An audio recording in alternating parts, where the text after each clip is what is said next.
அன்பானவர்களே, அன்பு வணக்கங்கள். உங்கள் உள் இருக்கின்ற ஆன்மாவாகிய ஆண்டவனை வணங்குகிறேன். இறந்தவருடைய ஆன்மா இப்போது எந்த நிலையில் இருக்கும்? உங்க வீட்டில் யாரோ ஒருத்தர் இறந்துட்டாங்க. அப்படி இறந்தவருடைய ஆன்மா இப்ப எந்த நிலையில் இருக்கும்? அதை தெரிஞ்சுக்கணுன்ற ஆசை உங்களுக்கு இருக்கும் இல்லையா?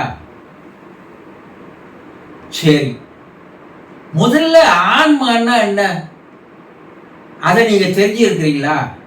தெரியாது. நீங்க என்ன நினைக்கிறீங்க? அவர் ஆன்மா சாந்தி அடையணும், அதுக்காக போய் பரிகாரங்கள் பண்ணணும், அதற்காக திதி கொடுக்கணும், அதற்காக எள்ளும் தண்ணியும் கொடுக்கணும், பரிகாரங்கள் பண்ணணும், சிராத்தும் பண்ணணும், ஆற்றுல போய் குளிக்கணும், எல்லாம் செய்யறீங்களா? யாரு? இறந்தவருடைய ஆன்மா சாந்தி அடையறதுக்காக. இது காலங்காலமாக ஆன்ம சாந்தி என்று சொல்லுவார்கள். ஆன்மா சாந்தி அடைய வேண்டிய அவசியம் இல்லை. ஆன்மா எப்போதும் நல்ல நிலையில் தான் இருக்கிறது. அதே ஆன்மா உங்ககிட்டயும் இருக்கு. இறந்தவருடைய ஆன்மா வேறு ஒரு இடத்தில் இருக்கிறது, உங்களுடைய ஆன்மா உங்ககிட்ட உள்ள இருக்கு. இதை நீங்க தெரிஞ்சுக்கிட்டீங்கன்னாவே இறந்தவருடைய ஆன்மா எந்த நிலையில் இருக்கும் என்பதை உங்களாலேயே தெரிந்து கொள்ள முடியும். இதற்கு வேற ஒருத்தர் யாரும் தேவையில்லை, துணை தேவையில்லை. அப்ப நமக்குள்ள இருக்கிற ஆன்மா எப்படி இருக்கும்? அது எந்த நிலையில் நமக்குள்ள இருக்கு? ஆன்மா, ஆத்மா, ஆவி, ஜீவன், உயிர், பல பேர் வச்சு அழைக்கிறோம் இல்லையா? இந்த ஆன்மாதான், நமக்குள்ள இருக்கிற ஆன்மாதான் நம்முடைய மனதை இயக்குகிறது. இந்த ஆன்மாவை நம்ம என்ன சொல்றோம்? உயிர்னு சொல்றோம். உயிர் போயிடுச்சுங்க. எங்க போயிடுச்சு? வெளியூருக்கு போச்சா, வெளிநாட்டுக்கு போச்சா? உயிர் போயிடுச்சுங்க அவருக்கு. சொல்றேன்ல, அந்த உயிர் போனது தான் ஆன்மா போயிடுச்சுன்னு சொல்றோம். இந்த ஆன்மா நமக்குள்ள இருக்கு இல்லையா? இந்த ஆன்மா என்ன? அது நாம உடலுக்குள்ளே இருக்கின்ற அந்த ஆன்மா சின்ன ஆன்மா, சிறிய ஆன்மா, ஜீவாத்மா என்று பெயர். அந்த ஜீவாத்மா எங்கிருந்து வந்தது? பரமாத்மாவிடம் அது வந்தது. எல்லாரும் எங்கிருந்து தான் வந்தோம்? இறைவன் கிட்ட இருந்து தான் வந்தோம். இறைவன் தான் எல்லாரையும் படைச்சான் இல்லையா? அப்போ அது பெரிய அளவுல பிரம்மாண்டமா இருக்கிற அந்த ஆத்மாவுக்கு பேரு பரமாத்மான்னு பேரு. மாபெரும் சக்தி கொண்டது, மாபெரும் ஆற்றல் கொண்டது. அதுல இருந்து நம்ம வந்ததுனால நமக்கு என்ன பேரு? ஜீவாத்மான்னு பேரு. இந்த ஜீவாத்மாவாகிய உயிர் தான் நம்முடைய மனதை இயக்குகிறது, நம்முடைய உடலையும் இயக்குகிறது. இப்போ பரமாத்மா என்று சொல்லக்கூடிய கடவுளிடமிருந்து நம்ம வந்தோம் இல்லையா? அப்ப கடவுள் என்றவர் மாபெரும் கடல் போன்றவர். அதுல இருந்து ஒரு துளி எடுத்தா அதற்கு என்னன்னு பேரு? கடல் துளின்னு பேரு இல்லையா? இப்ப இந்த கடலுக்கு இருக்கிற எல்லா தன்மையும் இந்த ஒரு துளி கடல் நீரில் இருக்குமா இல்லையா? இருக்கும்.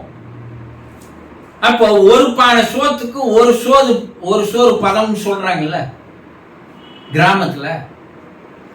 அப்போ இந்த பரமாத்மாவாகிய ஆண்டவனை நீங்க என்னெல்லாம் சொல்றீங்களோ, கருணை உள்ளவர், அன்பானவர், அரவணைப்பவர், இரக்கம் உள்ளவர், அன்பு காட்டுபவர், ஆதரிப்பவர், எல்லா நல்ல குணங்களுடைய ஒட்டுமொத்த நல்ல குணங்களுடைய இருப்பு தான் இறைவன் இல்லையா? இறைவன் கிட்ட எந்த கெட்ட குணம் இருக்கிறதா சொல்ல முடியாது இல்லையா? அப்ப அதுல இருந்து வந்த ஒரு துளி ஜீவாத்மா நம்மகிட்டயும் அந்த குணங்கள் எல்லாம் இருக்கணும் இல்லையா? அப்ப ஏன் இல்லை? ஆனா மனம் என்ற ஒன்று வந்த பிற்பாடு நமக்குள்ள இருக்கின்ற ஆன்மாவை நாம் அறிய விடாமல், தெரிந்து கொள்ள விடாமல் இந்த மனமானது தடுக்கிறது.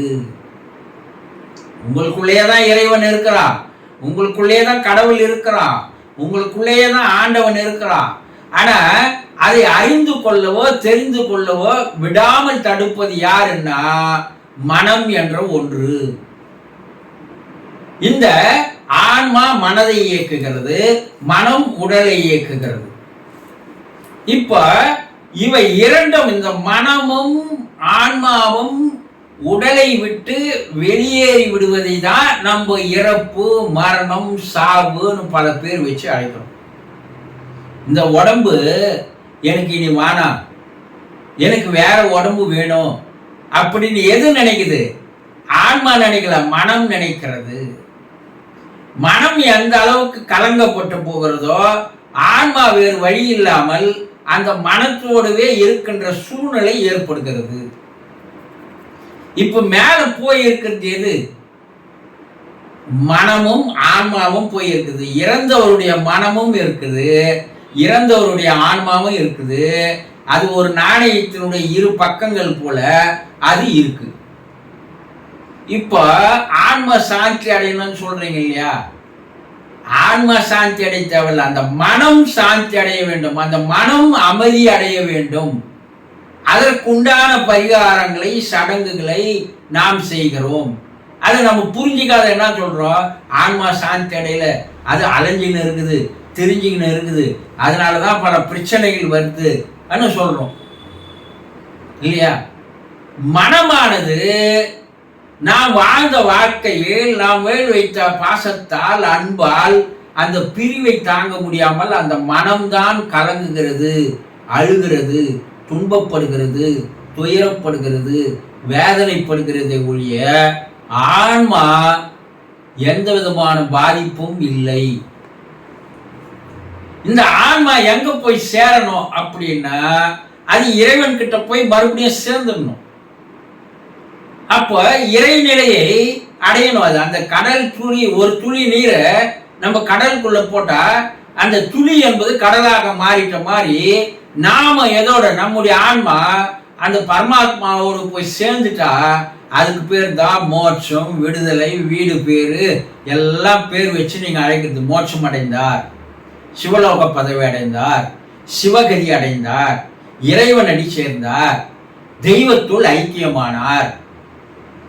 ஆனா இந்த மனம் இருக்கிற வரைக்கும் இந்த வார்த்தைகளுக்கு மதிப்பே கிடையாது, பயனே கிடையாது. அப்போ மேல இருக்கிற அந்த ஆன்மா அது என்ன பண்ணுகிறதுன்னா, அந்த மனமானது அந்த ஆன்மாவை மறுபடியும் எடுத்துட்டு வந்து வேறொரு பிறப்புக்கு உடனே அழைச்சின்னு வருது. அப்ப எப்பதாங்க அந்த ஆன்மா இறைவன் கிட்ட போய் சேரும்? அது சேரும், கலக்கும், மோட்சம் அடையும், விடுதலை பெறும். ஆனா மனம் என்பது எப்போது இல்லாது போகிறதோ அப்போது அந்த ஆன்மா என்ன ஆயிடும்னா இறைவனிடம் போய் சேரும். அது இறைவனிடம் போய் சேராத தடுக்கிறது எதுன்னா மனம், அவருடைய மனம்தான். அந்த மனம்தான் அவர் அடுத்து ஒரு பிறப்பு எடுக்க வைக்குது, மறுபடியும் வாழ வைக்குது, மறுபடியும் பிறப்பு எடுக்குது. இது ஆன்மா இந்த மனதோடு தொடர்ந்து வந்து கொண்டே இருக்கிறது.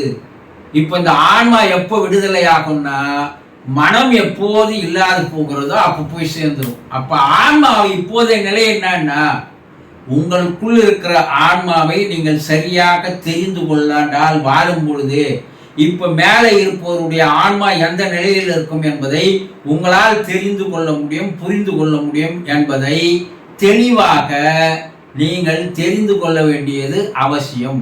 சந்தோஷம்.